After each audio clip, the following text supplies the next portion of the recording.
नमस्ते प्रणाम। मणिपुर के मुख्यमंत्री एन बीरेन सिंह ने 9 फरवरी 2025 को अपने पद से इस्तीफा दे दिया है। उनका यह निर्णय राज्य में लगभग 2 वर्षों से जारी जातीय हिंसा और राजनीतिक अस्थिरता के बीच आया है। इस हिंसा में अब तक 250 से अधिक लोगों की मौत हो चुकी है और हजारों लोग विस्थापित हुए हैं। इस्तीफा से पहले बीरेन सिंह ने दिल्ली में गृह मंत्री अमित शाह और भाजपा के अध्यक्ष जेपी नड्डा के साथ लगभग 1.5 घंटे की बैठक की। इस बैठक के बाद वे सीधे इम्फाल लौटे और राज्यपाल अजय कुमार भल्ला को अपना त्याग पत्र सौंप दिया। मुख्यमंत्री के इस्तीफे के पीछे कई प्रमुख कारण हैं। राज्य में मैतेई और कुकी समुदायों के बीच जारी जातीय हिंसा को नियंत्रित करने में सरकार की विफलता के कारण जनता और विधायकों में असंतोष बढ़ रहा था। कांग्रेस ने मुख्यमंत्री के खिलाफ अविश्वास प्रस्ताव लाने की योजना बनाई थी और भाजपा के अंदर भी कई विधायक उनके नेतृत्व से नाखुश थे। कम से कम 5 भाजपा विधायकों ने विपक्ष में बैठने की घोषणा कर दी थी। इसके अतिरिक्त सुप्रीम कोर्ट ने एक कथित ऑडियो क्लिप की फॉरेंसिक रिपोर्ट मांगी थी, जिसमें मुख्यमंत्री पे राज्य में हिंसा भड़काने का आरोप था। इससे मुख्यमंत्री पे दबाव और बढ़ गया। इन सभी घटनाक्रमों के बीच भाजपा के केंद्रीय नेतृत्व ने स्थिति की गंभीरता को देखते हुए मुख्यमंत्री से इस्तीफा देने का आग्रह किया। इस्तीफे के बाद राज्यपाल ने विधानसभा के 7वें सत्र को अमान्य घोषित कर दिया है, जो 10 फरवरी से शुरू होने वाला था। मुख्यमंत्री के इस्तीफे के बाद मणिपुर में राजनीतिक अस्थिरता बढ़ गई है और नए मुख्यमंत्री की नियुक्ति को लेकर चर्चाएं तेज हो गई है। भाजपा के प्रदेश अध्यक्ष शारदा देवी ने कहा है कि मुख्यमंत्री ने राज्य की स्थिति को देखते हुए यह कदम उठाया है ताकि शांति स्थापित हो सके। इस प्रकार राज्य में लंबे समय से जारी जातीय हिंसा, राजनीतिक असंतोष और पार्टी के भीतर बढ़ते दबाव के कारण मुख्यमंत्री एन बीरेन सिंह को अपने पद से इस्तीफा देना पड़ा। मणिपुर के मुख्यमंत्री एन बीरेन सिंह ने अपने पद से इस्तीफा दे दिया है। उन्होंने राज्यपाल को अपना इस्तीफा सौंप दिया है। मणिपुर सीएम का इस्तीफा विधानसभा सत्र शुरू होने से ठीक एक दिन पहले हुआ है। इसने कई अटकलों को भी जन्म दे दिया है। दरअसल चर्चा थी कि विपक्ष सीएम बीरेन सिंह के खिलाफ अविश्वास प्रस्ताव लाने की तैयारी में था। ऐसे में सीएम बीरेन सिंह पे इस्तीफे को लेकर काफी दबाव था और विपक्ष लंबे समय से मणिपुर में राष्ट्रपति शासन की मांग कर रहा था। अब जब मुख्यमंत्री बीरेन सिंह ने इस्तीफा दे दिया है, ऐसे में लोगों के मन में सवाल है कि इस्तीफा देने के बाद क्या राष्ट्रपति शासन लगाया जा सकता है। जब तक नया मुख्यमंत्री नहीं बन जाता, वहां की सरकार कौन चलाता है, इसको लेकर नियम क्या है, आइए इन तमाम चीजों को जान लेते हैं। देखिए, राष्ट्रपति शासन कब लगाया जाता है? राष्ट्रपति शासन तब लगाया जाता है जब कोई राज्य सरकार संविधान के अनुसार काम नहीं कर पाती है या विधानसभा में बहुमत को खो देती है या सीएम अपना इस्तीफा खुद दे देता है। तो यह निर्णय राष्ट्रपति संविधान के अनुच्छेद 356 के तहत लेते हैं। अगर किसी राज्य में मुख्यमंत्री इस्तीफा दे देता है और कोई नई सरकार नहीं बन पाती है, तो राज्य में अस्थिरता आ जाती है। ऐसी स्थिति में राष्ट्रपति शासन लगाया जा सकता है ताकि प्रशासन सामान्य रूप से चलता रहे। राष्ट्रपति शासन लागू होने पे राज्य की सत्ता राज्यपाल के हाथ में आ जाती है।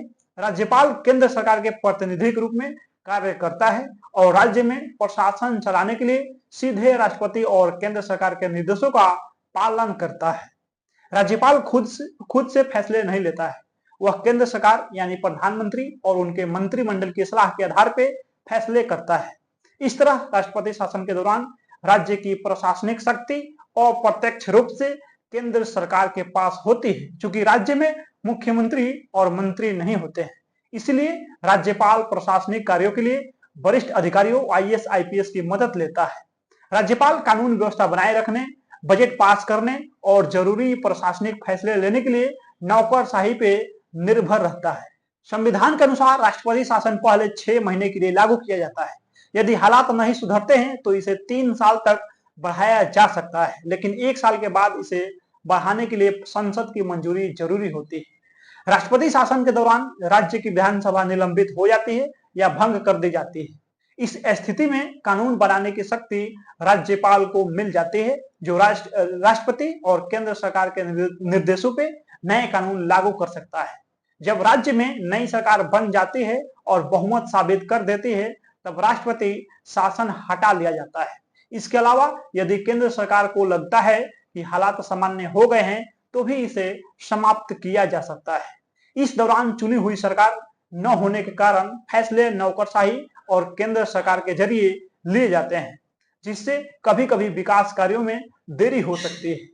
राजनीतिक अस्थिरता बनी रहती है और जनता के लिए स्थानीय समस्याओं का समाधान थोड़ा कठिन हो सकता है। राष्ट्रपति शासन एक अस्थायी व्यवस्था होती है जिसे तब लागू किया जाता है जब राज्य सरकार संविधान के अनुसार काम नहीं कर पाती है। इस दौरान राज्य की सत्ता राज्यपाल और केंद्र सरकार के हाथ में होती है और यह तब तक चलता है जब तक नई सरकार नहीं बन जाती है। मणिपुर के मुख्यमंत्री ने रविवार को राजभवन में राज्यपाल अजय कुमार भल्ला से मिलकर अपना इस्तीफा सौंप दिया है, जिसके बाद राज्य में राजनीतिक सरगर्मी तेज हो गई है। इस बीच लोकसभा में नेता प्रतिपक्ष राहुल गांधी ने प्रधानमंत्री नरेंद्र मोदी पे जम के निशाना साधा है। उन्होंने इसको लेकर एक्स ट्विटर पे लंबा पोस्ट डाला है। राहुल गांधी ने ट्विटर पे पोस्ट डाला है और लिखा है कि करीब 2 साल तक बीजेपी के सीएम बीरेंद्र सिंह ने मणिपुर में विभाजन को बढ़ावा दिया। प्रधानमंत्री नरेंद्र मोदी ने मणिपुर में हिंसा, जान माल की हानि और भारत के विचार के विनाश के बावजूद उन्हें पद पे बने रहने दिए। सीएम बीरेंद्र सिंह के इस्तीफे से पता चलता है कि जनता का बढ़ता दबाव, सुप्रीम कोर्ट की जांच और कांग्रेस द्वारा अविश्वास प्रस्ताव ने उन्हें जवाबदेह बना दिया है। लेकिन सबसे जरूरी प्राथमिकता राज्य में शांति बहाल करना और मणिपुर के लोगों के जख्मों पे मरहम लगाना है। राहुल गांधी ने अपने पोस्ट में आगे प्रधानमंत्री नरेंद्र मोदी से एक बार फिर मणिपुर का दौरा करने की मांग कर दिया है। उन्होंने एक्स ट्विटर पर लिखा है कि पीएम नरेंद्र मोदी को तुरंत मणिपुर का दौरा करना चाहिए, लोगों की बात सुननी चाहिए और अंत में सामान्य स्थिति वापस लाने की अपनी योजना के बारे में बताना चाहिए। पिछले 1.5 साल से मणिपुर में कुकी और मैतेई समुदाय के बीच खूनी संघर्ष चल रहा है, यानी मणिपुर हिंसा की आग में लिपटा हुआ है। दिल्ली चुनाव के नतीजे के कुछ घंटे बाद ही मणिपुर के मुख्यमंत्री बीरेंद्र सिंह ने इस्तीफा दिया।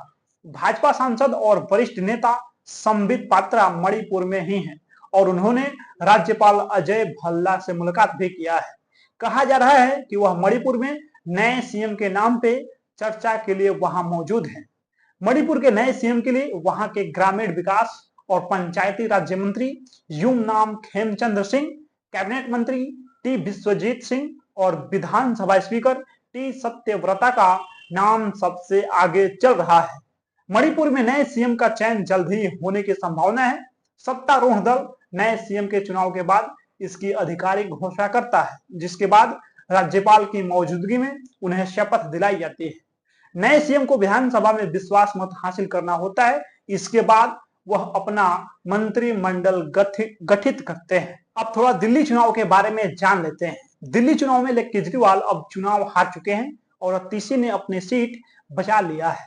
वह कालकाजी से जीतने के बाद भी उस तरह से जश्न नहीं मना पाई क्योंकि उनकी पार्टी के साथ साथ आम आदमी पार्टी के ज्यादातर टॉप लीडर्स को चुनाव में हार मिली है।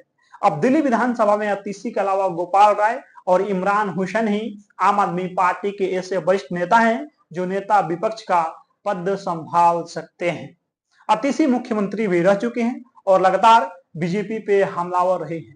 इस लिहाज से नेता विपक्ष के पद के लिए उनकी दावेदारी ज्यादा मजबूत मानी जा रही है। महिला चेहरा होने के साथ साथ वह पार्टी प्रवक्ता के तौर पे भी वह पूर्व में अहम भूमिका निभा चुके हैं। दूसरी अहम बात यह है कि अरविंद केजरीवाल के अलावा मनीष सिसोदिया, सौरभ भारद्वाज, सत्येंद्र जैन और सोमनाथ भारती जैसे आम आदमी पार्टी के वरिष्ठ नेताओं को चुनाव में हार मिली है। ऐसे में जो नेता इस चुनाव में अपनी सीट बचा पाए हैं उनका कद भी पार्टी के भीतर बढ़ जाएगा। अतिशी उनमें सबसे बड़ा नाम है। जब वह सीएम थी तब केजरीवाल के विकल्प के तौर पे काम कर रहे थे, लेकिन इस बार केजरीवाल, सिसोदिया समेत आम आदमी पार्टी के बड़े नेता चुनाव जीतकर विधानसभा नहीं पहुंचे हैं और अतिशी की जिम्मेदारी अब ज्यादा बढ़ जाएगी। दिल्ली की आगामी सरकार के फैसले को लागू कराने में विपक्षी नेता के तौर पे उनके कंधों पे अहम जिम्मेदारी आने वाली है। बाकी इस वीडियो में आप लोग अपना प्रतिक्रिया दे दीजिए। मिलते हैं अगला वीडियो में। बहुत बहुत धन्यवाद।